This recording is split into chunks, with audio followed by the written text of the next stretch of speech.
Bismillahirrahmanirrahim. Ya, silakan.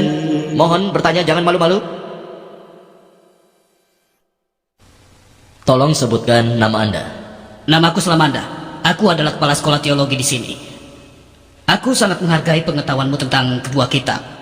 Dan aku ingin meminta kepada saudara-saudara Kristen, juga saudara-saudara Muslim, juga saudari-saudari untuk masuk lebih dalam tentang subjek ini, dan bukan hanya mengutip dari kitab-kitab. Kedengarannya akan lebih bagus, dan di saat yang sama kita bisa mempelajari teks lebih dalam dengan dialog. Bukan bertengkar mempertahankan pendapat. Bukan hanya itu. Menurutku itu akan membantu kami berkaitan dengan masalah tentang definisi Isa, di mana ada kutipan lainnya juga berasal dari Injil. Terkadang untuk mempertahankan pendapat kami semua harus membuat interpretasi sesudahnya. Misalnya bagaimana menurut Anda tentang Purlok dalam buku John? Contohnya kata-kata menjadi daging, kata-kata menjadi manusia. Di mana kami mempunyai konsep tentang inkarnasi Isa. Kata-kata adalah Tuhan. Logos, konsep logos. Aku hanya hanya untuk bertanya agar menerangkan hal ini. Saudara kita meminta aku tidak memberikan kutipan. Hal yang lain aku setuju. Tapi untuk masuk dalam kutipan tentang ayahku dan aku satu adalah hal penting. Melihat konteks lebih penting sehingga mereka akan tahu definisi tentang Isa. Saudara kita punya kutipan yang bagus dan masih ada banyak yang lainnya. Aku berikan konteksnya. Saudara kita mengambil kutipan dari buku John. Referensi ayat 1, bab 1 ayat 1. Buku John. Kata-katanya adalah kata Tuhan. Kata-kata Tuhan. Bukan begitu. Maksud saya adalah kata-kata menjadi daging dan kata-kata menjadi Tuhan. Maksud saya kata-kata pada awalnya. Katakan kedua temannya. Di awal katanya. Kata-kata Tuhan. Jadi ada dua kutipan, kata-kata yang menjadi daging dan kata-kata yang berarti Tuhan. Jadi aku akan mulai dari ayat 1 sampai ke ayat 12. Akan kumulai dengan John bab 1 ayat 1. Aku mengutip. Di awal kata dari Tuhan. Kata-kata bersama Tuhan di awal dunia. Kata-kata bersama Tuhan, kata-kata Tuhan. Kata-kata adalah bersama Tuhan. Di awal kata-kata bersama Tuhan dan kata-kata adalah Tuhan. Ini kutipan yang sangat bagus. Kalau kau membaca Injil, kau tidak mengerti harus masuk ke dalamnya, dan saudara kita tadi menolongmu. Naskah asli orisinil itu adalah Yunani, kesaksian baru, di mana Isa damai bersamanya bicara dengan bahasa Hebros, tapi selama waktu itu Yunani, tidak dengan kata-kata milik Isa sendiri dalam bahasa Yunani. Jika kau pergi ke Yunani, kau akan mengerti pada permulaan kata-kata yang tadinya bersama Tuhan. Kata-kata adalah Tuhan. Pertama kali Tuhan muncul adalah jika kau katakan kata-kata adalah Tuhan, hanya sebagai elemen. Kata-kata adalah Tuhan berarti. Kata-kata adalah Tuhan, kapanpun kalian perlu, kalian bisa menukarnya. Pertama kali adalah kata-kata, berarti merupakan awal dari Tuhan. Kata-kata bersama Tuhan menjadi Tuhan bersama Tuhan. Tidak masuk akal Tuhan bersama Tuhan. Di awal terjadinya kita, awal terjadinya Tuhan. Tuhan bersama Tuhan, dan Tuhan adalah Tuhan. Tidak masuk akal. Aku setuju bahwa kata itu mungkin saja Tuhan. Dan jika kau ingin merubah katanya, dan mengganti kata-kata dengan kata Tuhan di awalnya, maka akan menjadi Tuhan. Tuhan bersama Tuhan, dan Tuhan adalah Tuhan. Tidak masuk akal. Akan sulit dimengerti jika mengikuti kata-kata saudari kita. Jika kau baca yang aslinya, bahasa Yunani. Kata yang digunakan untuk istilah itu, di awal adalah kata. Yang kata bersama Tuhan, kata bersama Tuhan, kata Tuhan yang pertama, Hotios. Hotios berarti Tuhanmu dengan huruf T besar. Hotios. Yang kedua, kata adalah Tuhan. Dontios. Jika kau bertanya pada orang Yunani, Dontios berarti Tuhan dengan huruf kecil. Huruf kecil yang ada di sana berarti kata sifat. Yang pertama adalah Hotios, yang kedua Dontios. Kalimat yang diawali kata yaitu Tuhan yang maha besar dengan huruf T besar, dan kata Tuhan dengan huruf T kecil. Tapi jika kau membaca Injil, kalimat mana yang menggunakan huruf T besar? Siapa yang bersalah? Bukan Tuhan yang maha besar, penterjemahnya. Dia yang salah. Kata pertama dalam bahasa Yunani adalah Hotios, yang kedua Dontios. Kenapa keduanya menggunakan huruf besar?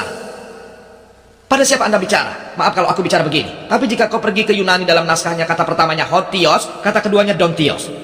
Jadi dikatakan di awal dengan kata bersama Tuhan, Tuhan yang maha besar. Dan kata adalah Tuhan merupakan pembawa pesan. Quran mengatakan bahwa Isa adalah kata-kata Allah Subhanahu wa taala, merupakan pembawa pesan Allah Subhanahu wa taala. Setiap nabi mempunyai pesan dari Tuhan. Kami tidak akan membantahnya.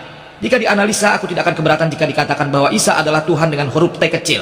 Dan di dalam kesaksian lama dikatakan, jika kau baca, bahwa Musa berpikir dia adalah Tuhan. Tuhan dari Fir'aun, yang dimaksud adalah definisi. Dia dikirim oleh Tuhan sebagai pembawa pesan, tapi dari naskah yang asli. Di sana, diterjemahkan secara benar sebagai Tuhan dengan huruf T kecil. Tapi jika kau baca konteksnya, kau tidak akan mengerti, saudara, bahwa di sana disetujui kebenarannya. Dikatakan bahwa Isa damai bersamanya adalah Tuhan dengan huruf T kecil. Isa damai bersamanya adalah kata-kata Tuhan. Dan kata menjadi dagingnya. Ya, para nabi datang kembali sebagai daging. Para nabi terdiri dari darah dan daging. Isa damai bersamanya menyatakan secara jelas.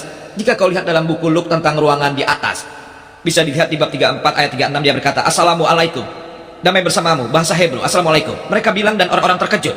Mereka pikir Isa sudah disalib, dan mereka tidak percaya.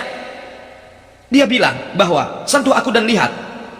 Pegang tangan dan kakiku dan lihat, roh tidak punya darah dan daging seperti aku. Jadi dia daging, aku setuju. Sentuh tangan dan kakiku dan periksalah. Roh tidak mempunyai darah dan daging. Ini membuktikan bahwa dia bukan roh. Dia daging. Dia tidak disalib, dia hidup. Dan dia bilang, kau punya makanan. Mereka memberikannya, kemudian dia memakannya. Untuk membuktikan apa? Bahwa dia bukanlah Tuhan. Isa tidak disalib, dia hidup. Hanya orang yang mirip. Jadi aku setuju dengan Anda jika membaca konteksnya. Dan jika kemudian terdapat perbedaan pendapat, kembali pada teks aslinya dan teks aslinya akan menunjukkan kebenaran. Itulah jawabannya. Maaf. Saya tidak bermaksud membantah pendapat Anda. Karena pada konteks yang sama yang dikatakan Thomas mempunyai perbedaan antara rajaku dan Tuhanku. Kau lihat, kita bisa terus berdiskusi tentang ini. Aku mempelajari bahasa Hebrew dan juga Yunani. Aku bertanya dari konteks tersebut. Ayo silakan. Saudara hanya memberikan 2 kutipan. Kau bisa memberikan 100. Maksudku sebelumnya untuk kutipan yang pertama. Apa kau setuju atau tidak? Saudara yang tadi memberikan 3 kutipan dan aku menjawab 3. Kau memberikan 2, aku menjawabnya apa? Sehingga kau puas. Apa kau setuju? Apa kau setuju bahwa yang pertama adalah Hotios? Kau setuju? Iya. Atau Aku tidak? setuju. Apa arti dari Hotios dalam bahasa Yunani? Yang lain tidak tahu bahasa Yunani. Hotios berarti. Ya, apa yang kau Aku benar. katakan itu tadi Baiklah, adalah- biar orang-orang tahu kalau saudara Zakir tidak berbohong. Kau tidak berbohong. Setuju, kalau kita ke kutipan berikutnya. Lihat, ada ribuan ayat dalam Injil. Kita diskusikan semuanya. Tapi sebelum menuju yang baru, paling tidak, apa kau setuju dengan kutipan yang pertama? Kalau tidak, katakan saja tidak. Sebaiknya kau katakan saja, saudara Zakir, Hotios artinya bukan Tuhan. Dia salah. Aku bukan orang Yunani. Kalau kau katakan salah, kita tidak akan masuk pada kata berikutnya. Kita datang kemari bukan untuk berkelahi. Kalau aku salah, aku akan merubahnya. Kita akan melakukan dialog lagi. Kita tidak akan berkelahi untuk pepesan kosong. Kita kemari karena Quran mengatakan, ta'alau ila kalimatin sawa'in bainana wa bainakum. Carilah pegangan yang umum untukmu dan untukku. Jika aku bersalah, aku berubah. Kita harus sampai pada dasar yang sama. Saudara kita sudah menyampaikannya pada awal pembicaraan kita dalam surat Al-Maidah bab 5 ayat 82. Musuh paling kuat bagi orang-orang muslim yang beriman adalah orang-orang Yahudi dan orang-orang musyrik. Tapi yang paling dekat persahabatannya adalah orang Kristen. Kami mencintai kalian. Jika ada perbedaan, mari kita bicarakan hal itu bersama-sama. Kau membuat pernyataan, kutipan yang pertama sudah diklarifikasi, dan aku ingin berkomentar tentang kata-kata, ya Tuhan. Ini yang disetujui. Jika kau, ya Tuhan ya Raja, jika kau membaca pernyataannya, seperti misalnya, jika seseorang mendatangiku dan mengatakan padaku seperti, saudara Zakir, dia bilang, kau terlambat, kau harus mengakhiri. Ya Tuhan, ini sudah jam 12, apa itu berarti aku memanggil Tuhan? Jika kau baca konteksnya, ini penting. Jika kau baca konteksnya, lihat lagi. Isa damai bersamanya berkata, jangan panggil aku Tuhan, dari mana perintah memanggil aku Tuhan berasal? Saat seseorang memanggilnya, Tuhanku, dia tidak setuju, dia tidak bilang ya aku Tuhan. Kalau ku bilang ya Tuhan sudah terlambat, itu tidak berarti aku memanggilnya. Dia akan mengerti, kemudian ku bilang ya Tuhan sudah sangat terlambat. Jadi istilah ya Tuhan bagi Isa damai bersamanya, dia tidak bilang kalau aku harus katakan ya Tuhan terhadapnya. Isa tidak membuat pernyataan itu sedikit pun. Ini pernyataan Thomas. Ini tidak memenuhi kriteria tantangan yang dapat kau ikuti. Tantanganku adalah tidak ada satupun pernyataan yang meyakinkan dalam Injil yang lengkap di mana Isa damai bersamanya secara pribadi mengatakan sendiri bahwa dia Tuhan. Sembahlah aku. Ayahku adalah satu. Dia yang melihatku melihat ayahku. Tidak seorang pun dapat bertemu ayahku kecuali aku. Itu semua dari Isa. Isa damai bersamanya. Semua itu pernyataan Thomas. Aku memberikan konteksnya tapi bukan Isa damai bersamanya. Ini hanya sekedar penjelasan. Itu jawabannya. Sebagai penutup, Dr. Zakir Naik akan menjawab satu pertanyaan terakhir dari saudara-saudari yang Kristen. Dan setelah itu kita tutup acara ini. Apa ada yang ingin bertanya lagi? Silakan saudara-saudari. Ya, silakan.